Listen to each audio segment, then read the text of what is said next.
What's up guys and welcome back to MoAn Inc. If you guys are new here, then hello! My name is Erica and it is a pleasure to have you joining me today on the channel. Because for today's video, as you can see from the title, we are going to be chatting about all things Juvenal today. But before we can get into that, please don't forget to hit the subscribe button and the bell icon so that you know every single time I post in the future. And now that you've so kindly done that, let's get into the video. Oh, Juvenal. Today is a slightly different episode because you are about to meet one of the most bitter men in all of ancient Rome. I'm not joking. I kind of wish I was. I'm glad that I'm not. But genuinely, Juvenal is such a treat for somebody who is always in a bad mood. I mean, he really puts this whole like how to be the most bitter man to like the test. Truly through his writing, I don't think that there is a single glimmer of hope. We think that Juvenal was born sort of around 55, 60-ish AD or CE, depending on which one you would prefer, which year denomination you prefer. And he dies sometime around 127 AD or CE. Now, as I always say, those dates are really, really tricky to pinpoint, and even more so with particular authors. And when it comes to Juvenal, we've really dated him sort of around the time that he's like writing, right? So his writings go up to around 127, and therefore we don't know if he died in 127 or he died a few years after that. So as you go online, if you guys are regulars, you will know this, as you go online and you look for these dates, they're gonna say kind of anything around 5 to 10 years on either side of those dates. You're pretty much right for Juvenal as a person when he was existing. Juvenal is born in Italy and he is most famous to us for being a satirist. So he's not the only satirist from the ancient Roman world. In saying that, he is certainly the most powerful and influential satirist. A lot of our common phrases, kind of common phrases, but like there are very, very famous phrases that come from Juvenal that we still say today. I think probably the most famous one is the idea of like, who guards the gods? Does that make sense? This idea of like, who will guard the gods themselves? That whole concept and that idea comes from Juvenal writing it in his satires. But before we can get to the satires, which is what makes him famous, let's give you guys a little bit of background, as much as we possibly can, into Juvenal himself. Juvenal is, much like every other author that I've described on this channel, incredibly difficult to pinpoint and to figure out what his early life was like. Now, we do have one of his contemporaries who does mention him in his writings, and that is the lovely Martial. And Martial tells us a few things about Juvenal. The two most important things that Martial mentions are that Juvenal is really eloquent, but also that he is, at the time, currently living as, this is me paraphrasing, but like a poor man in Rome. And though he wasn't like the lowest of the low, Juvenal in his later life lived in this sort of patron-client society and oftentimes occupied the client role. So I will explain what that is in a hot second, but basically when we go through Juvenal's life, we see that he probably had to start his life in at least a wealthy-ish family. Whether he was the top of the top is debated. It's more agreed that he's probably from like, you know, an upper middle class family to a wealthy family. He ends up becoming a soldier at one point in the military, and it's from there that he ends up becoming an administrative role in the Roman political system. Now, this during his time when he is in this administrative role, he is under the reign of Domitian, who is not nice. We can have all of that in a Domitian episode, but for now, what's important that you guys know is that he is like not one of the popular emperors. And so, under this reign of Domitian, he is appointing a lot of these different administrative roles. Juvenal takes up one of them, and it's either that he couldn't make a promotion or it's just that he didn't like the structure of how Domitian was running things, but it essentially starts making him very, very bitter towards these people in very high ranking positions of society. Now, something happens when Juvenal is within this sort of like inner court, shall we say. What that really is, we don't know. However, we do know that Juvenal at some point decides to basically start saying that the people who are closest to Domitian are like not all that. Obviously, I paraphrased the crap out of that. Like, that's not exactly what's written to us in the sources, but he very much starts targeting these people within Domitian's inner circle.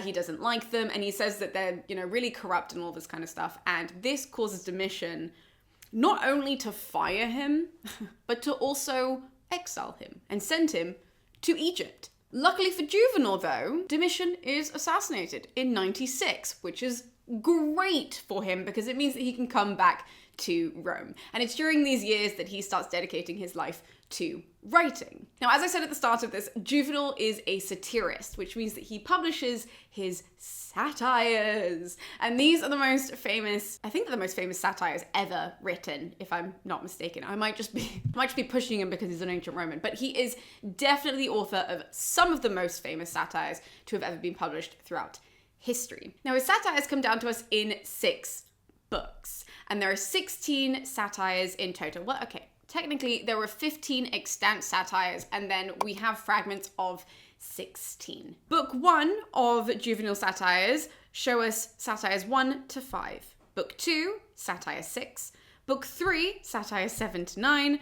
Book 4, satires 10 to 12. And book 5, satires 13 to 16. As I said, Juvenal is in a foul mood for the most part. So when you read these satires, as we go through them, you will see that he just takes the chance to really, for lack of a better phrase, shit on Rome. And all aspects of Roman society. And this is partially because of how he was treated, but also then later on when he comes back to Rome, like Marshall said, right, we're tying all this together, he says that he lives as a quote-unquote sort of poor man. He lives as a client in a patron client-driven society, which means that you've got to rely on people who are higher up than you. They're kind of like mentors, and they will basically give you handouts, and he really, really resents this. Now, we know that he doesn't live his whole life like this, that actually towards the end of his life, he does make enough money that he can buy a plot of land near Tivoli in Italy, like modern day Tivoli. And there he has like livestock, he has slaves, he has all this kind of stuff. So we do know that he ends up graduating to becoming really wealthy, but that doesn't stop the bitterness from coming into his writing. In the first book of satires, which is satires 1 to 5, we really see Juvenal tell us about this client-patron relationship, how Rome is structured with regards to that, how much he resents that is how the society is driven. But he also talks a lot about crime and all of that stuff about how Rome is really going downhill. When we get to book 2, which is just satire 6, this entire satire, you guys, it is 600 lines of Juvenal hating Roman women. It's just one of those things as you're reading, you're like, oh, lovely. Like, he claims that the Roman women are the most vain, they are arrogant, they are like power hungry. Like, he hates women, and he dedicates 600 lines to this of basically being like, the women ain't shit, don't believe anything that they say. So anytime you hear of Juvenal, and people will oftentimes push Juvenal as being like one of these like women haters, one of these many women haters from the ancient world. He hates everything, but he does dedicate an entire book just to shitting on women. So there is that. In satire 7, he talks about how much he hates the city's intellectuals. In satire 8, he speaks about how much he hates the idea of hereditary nobility. And as we keep going through all of the satires, he hates human ambitions, wealth, power, glory. Oh, the other thing he really hates, immigrants. Yeah, in particular, he talks about Greek immigrants into Rome, and he's like the worst of the worst. We want less of them, less people coming in who are not Roman, and in particular the Greeks are trying to screw everything up. This is what you have in store for you when you read Juvenal. Like I said, he really does hate everything, and he attacks every point of Roman society. Even though he does make it out to be a wealthy man, he particularly attacks the wealthy. However, he does not mention anybody by name. So he does make a note at the start of all of this that actually to talk about these things, he's not going to mention people, and that is because obviously the Roman political game is very scary. You guys should know this by now, the more that I talk about historians. It is very tricksy and very risky to attack somebody by name unless you have like a lot of evidence for it. And for the most part, people don't do that until after the person has died. Now, in saying that, in Satire 1 in particular, there are a number of things in Satire 1 that are clearly digs at Domitian without saying his name though. And that is the closest that he gets to really attacking people. He more so is focusing it on sort of classes and groups of people throughout society and groups of people who are in Rome. Satire 11 speaks of foolish expenses, shall we say, by the rich. This is how specific we are getting, guys.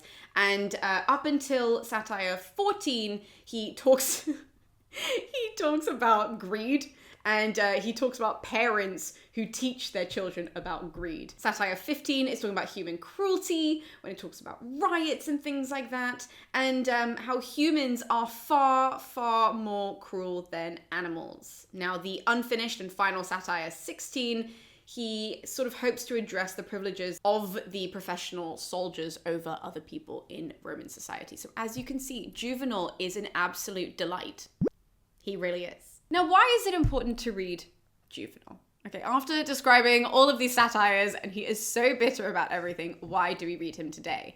Now, there are a couple of interesting things about Juvenal. In particular, we can see somebody write from the ground level of Roman society, which is obviously incredibly intriguing. We're not seeing somebody who is at the top next to the emperor writing about things that the emperor did. He's writing about regular life and the trials and tribulations of regular life, for one.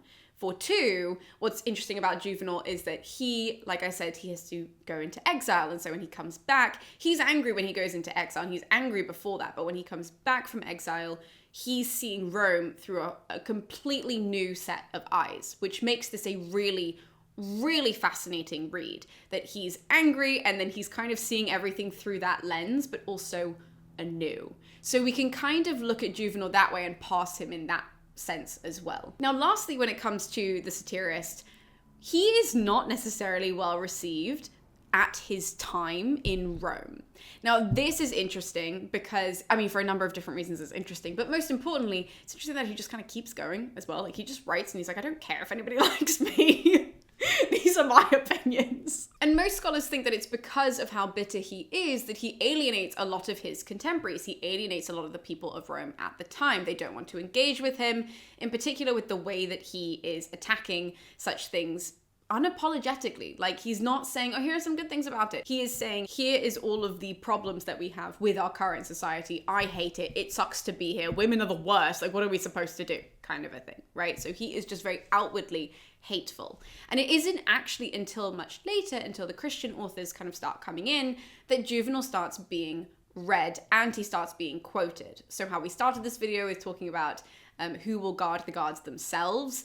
That doesn't actually become kind of this turn of phrase until much later. It's not like at the time people are reading him and quoting him on the street. He's not a Virgil, he's not a Horace, he's not anything like that.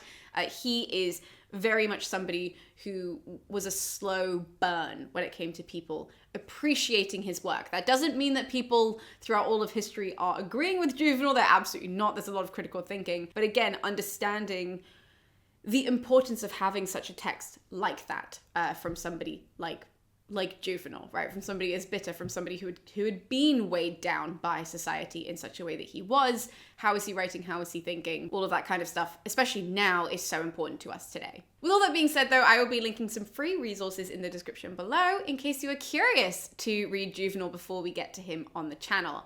There is a lot to unpack there, and I think that if you guys want to read these things, of course, you can order the physical copies. Those are also linked in the description below in case you guys would prefer to annotate books.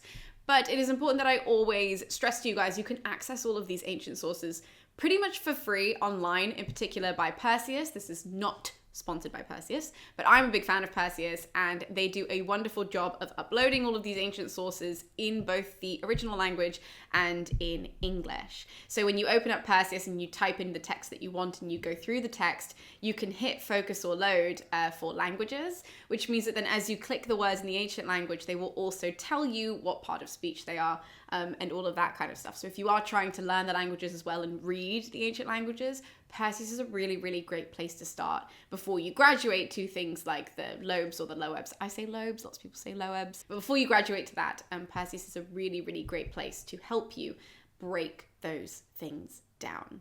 But that's all I have to say about Juvenal. So thank you so much for tuning in today. I hope you learned something new, and I hope that you have another ancient author added to your list. But thank you guys so much for tuning in, and I'll be seeing you next time with more videos here on MoAn Inc. I'll see you guys then.